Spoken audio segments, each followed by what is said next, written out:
My name is Beatrice Lorne. I'm 68 and I was folding summer shirts into a scuffed navy suitcase, humming along to a dusty old radio song, when the phone rang. The next morning, I was supposed to fly to Bar Harbor, the first real vacation I'd planned since my husband Edwin died. I'd done everything the way I used to when life still felt orderly. Condo tidy, plants watered, mail paused, lights set on a timer. I told myself I'd earned a week of salt air and quiet. The call was from Mara, my daughter-in-law. Her voice trembled the moment I said hello. "Bea," she whispered, "you have to trust me tonight. Put a hidden camera in the living room and leave. Don't ask questions, just go." For a second, I waited for the punchline. Mara was careful, polite. The kind of woman who wiped counters twice and apologized when someone bumped into her. Not the type for midnight drama. But her breathing wasn't nervous, it was ragged, scared, the way someone sounds when fear is already inside the room with them. "What are you talking about?" I asked. "I can't explain right now," she said. "Just do it, trust me. And don't tell Evan." My son's name snagged in my throat like a burr. I tried to laugh, to make it sound absurd, but my voice cracked instead. "Mara, please," she whispered. "You'll understand tomorrow." Then the line went dead. I stood there holding the phone while the refrigerator hummed into the silence, steady as a heartbeat that didn't care what had changed. Outside my window, Charleston was turning orange over the harbor. The whole moment felt wrong, like I'd stepped sideways into someone else's story. Still, I moved. Not because I understood, but because something in Mara's fear had found the part of me that still believed in instincts. I dug out a small camera I'd once used to see which neighbor's cat kept slipping onto my balcony. I checked the battery, watched the tiny blue light blink and hid it behind the bookshelf middle shelf, angled toward the entryway, then covered the blink with the spine of a hardback so it wouldn't catch the eye. When I shut off the lamps and locked the door, the bolt sliding into place sounded final. Too final. I grabbed my purse, my keys, and my coat, and left the suitcase standing open on the bed as if I'd be back in 10 minutes. By the time I climbed into my car, my hands were trembling. I didn't know what I was running from. I only knew Mara had sounded like she'd seen something she couldn't unsee. Charleston's night air felt heavier than usual as I drove across the bridge toward my sister Della's neighborhood.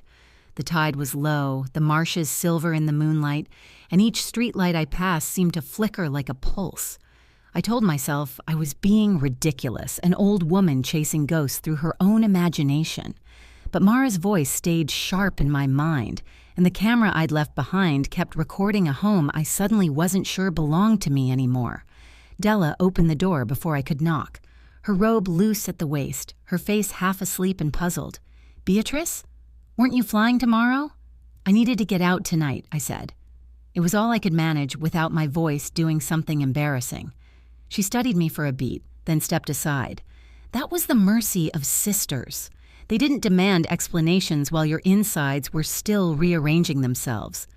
She put a kettle on, made chamomile tea that smelled like old summers and second chances, and we sat at our kitchen table while the clock ticked and the fridge hummed, and my heart tried to choose between speeding up and stopping. Later, in the guest room, I lay awake under a quilt I'd helped her pick out years ago. The ceiling fan combed the dark into slow-moving shadows. My phone sat on the nightstand, the camera app waiting like a dare. I reached for it twice and stopped twice, afraid of seeing nothing, and more afraid of seeing something. Dawn came pale and quiet, the kind of Charleston morning that carries salt and damp wood on its breath. I hadn't slept. Della was still snoring softly down the hall when I finally picked up my phone. My fingers felt stiff, the way they did before a storm. I opened the app. The feed flickered to life, grainy and gray. My living room appeared exactly as I'd left it. Sofa cushions neat, throw folded, lamp off, the hallway beyond dim. For a few long seconds, I exhaled, half ashamed that fear had chased me from my own home. Then the front door opened. Evan stepped inside, first my son, wearing the jacket I'd given him last Christmas. Behind him came our cousin Gideon and a stranger carrying a toolbox. The stranger moved with purpose toward the study door and bent over the lock, hands working quickly. Evan and Gideon crossed the room like they belonged there because they did. They pulled drawers open, checked shelves. Their voices were low but clear enough for the microphone to catch. "She'll be gone a week," Evan said. Casual, almost cheerful. "Plenty of time to get it." "Listed." Gideon gave a short laugh. "You sure she'll sign when she gets back?" "She won't have to," Evan replied. "I've got the forms handled." My mouth went dry, my lungs forgot the rhythm. I watched my son, my boy, move through my life like he was inventorying a store. The locksmith looked up from the study door, asked something I couldn't make out. Evan answered without hesitation. "Just need access to the safe. She keeps the deed and account info there. Once we cover the loans, it'll be fine." Cover the loans. He said it like a man planning to mow a lawn. Gideon wandered to the bookshelf where Edwin's framed photo sat beside a chipped porcelain vase from Savannah, our 10th anniversary. Gideon picked the frame up and set it down again, eyes scanning for anything worth taking. Evan returned to the hall closet and opened it, rifling through old documents with practiced speed. No guilt, no pause, just efficiency. When they were done, the three of them left as easily as they'd arrived. The door closed behind them with a soft, ordinary click like the end of a sentence. I sat frozen in Della's guest room, phone trembling in my lap.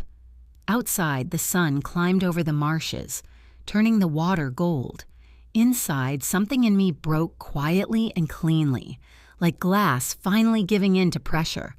I could still recognize Evan's face. I just couldn't see my son in it anymore. By mid-morning, Charleston streets were already shimmering with heat.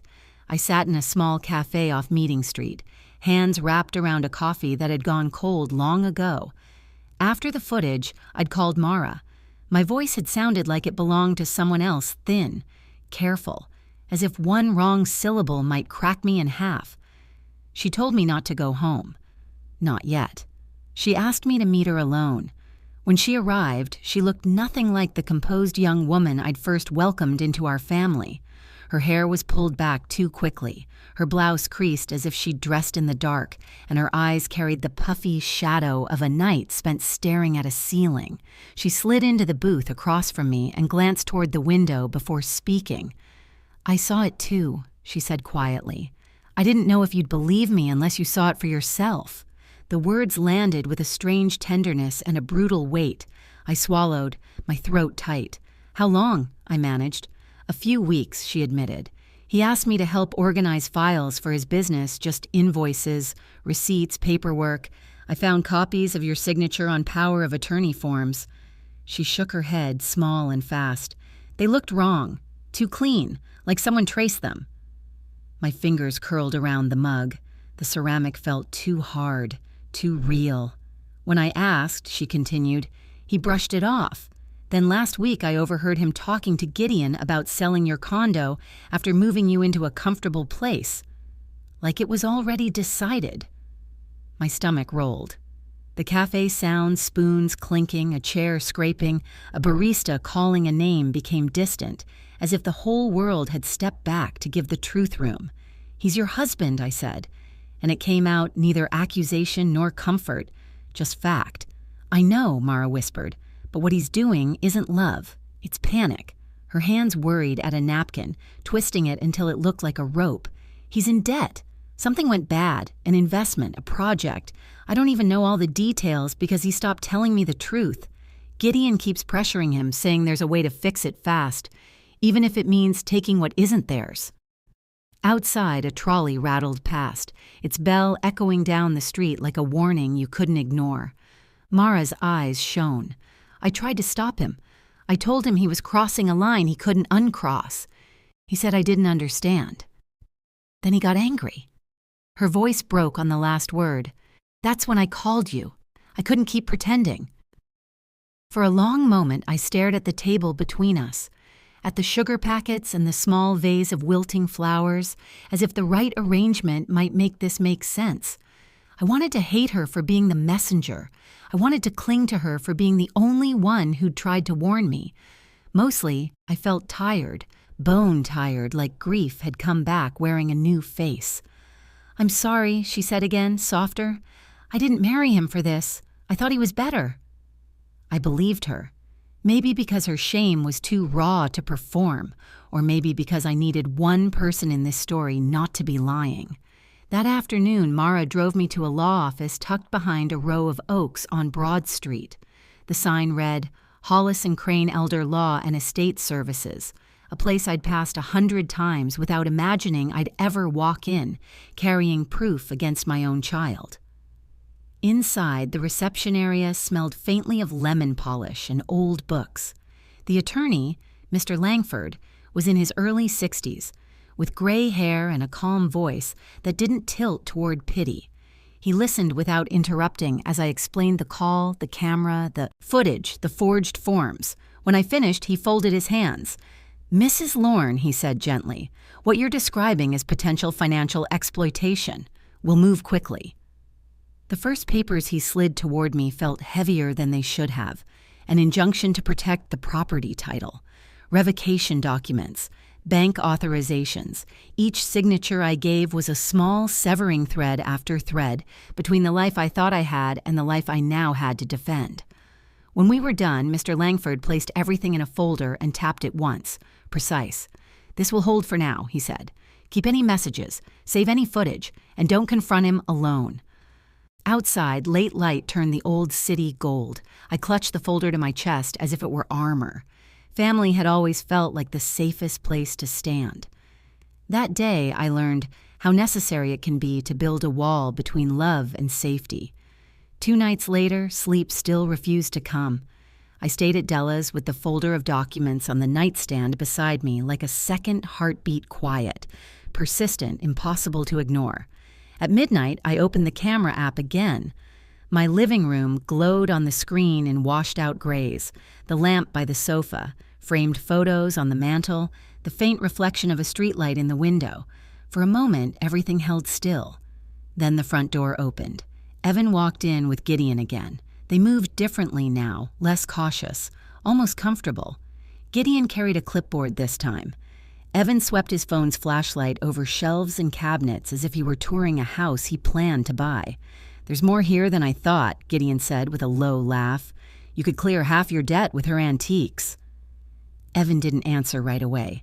He reached for the porcelain vase Edwin and I had bought in Savannah. His fingers rested on it for a beat, not gentle, possessive. Then he set it down and muttered, "List it all. Sell it fast before she starts asking questions." My throat tightened. I wanted to look away. I didn't. The lens caught everything.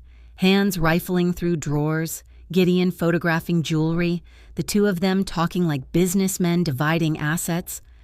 Evan paused once in front of my bookshelf, his face briefly older, worn.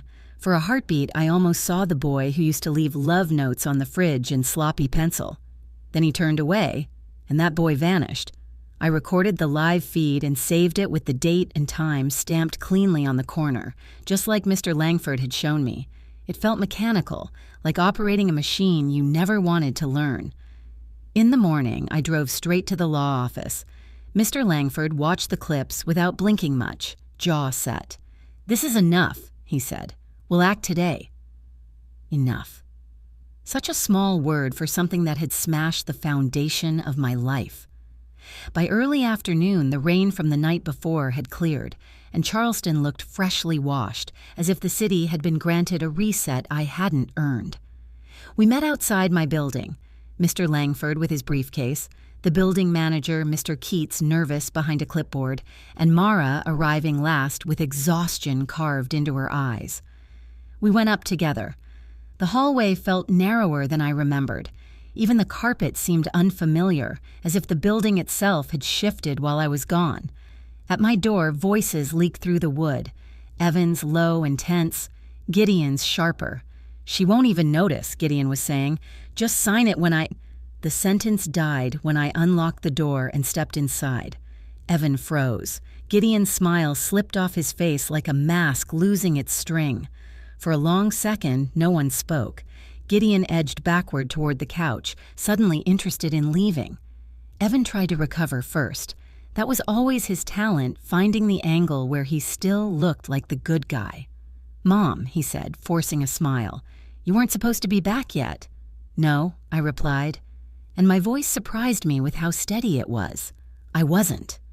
Mr. Langford stepped forward, opened his briefcase with a soft click, and set papers on the table like a boundary made visible. "Mr. Lorne," he said, calm as stone, "I represent your mother. This property is under legal protection. You will not remove or alter any contents. You're being served notice of protection and revocation of power of attorney." Evan blinked, confusion twisting into anger. "This is insane. She's my mother." I lifted my phone. The video played. His own voice filled the room, clear, undeniable. "Sell it fast before she starts asking questions." Evan's face drained of color. "Mom," he began. "I've seen what it is," I said. "You came into my home. You went through my life like it was yours to sort. You tried to take what your father and I built." Silence pressed down, heavy as humidity. Even Gideon couldn't meet my eyes. Mara stood near the doorway with her hands clenched tight, tears shining but not falling. Mr. Keats waited until Gideon and Evan gathered their things under Mr. Langford's watch. When they finally left, Mr. Keats changed the locks right there, quick and quiet. Then he placed a new set of keys in my palm. They felt cold, real, final. In the hallway, behind us, I heard Evan sob, one harsh, disbelieving sound torn out of him like a confession. Too late. Too small for what he'd tried to do. I didn't turn around. Some goodbyes don't need words. 3 weeks later, I boarded the plane to Bar Harbor anyway. Not to run, not to forget, just to keep a promise I'd made to myself back when I still believed love meant safety by default. The Maine wind was cool and steady against my face. I walked rocky beaches in the mornings, read in quiet cafes where no one knew my name, and learned the strange freedom of solitude without shame. One afternoon, I wrote a check to a local elder support fund Mr. Langford recommended slowly, deliberately turning pain into something that might protect someone else. When I returned to Charleston, my condo greeted me with familiar creaks and the faint scent of lemon polish. In the mailbox, Mara had left a note. "Thank you for letting truth matter more than blood. Take care of yourself." That evening, I stepped onto my porch as the sun sank into rose and gold over the harbor. I switched on the porch light, the same one that had guided my family home for decades, and watched its glow spread across the street. "This light isn't for waiting anymore," I whispered. "It's for peace.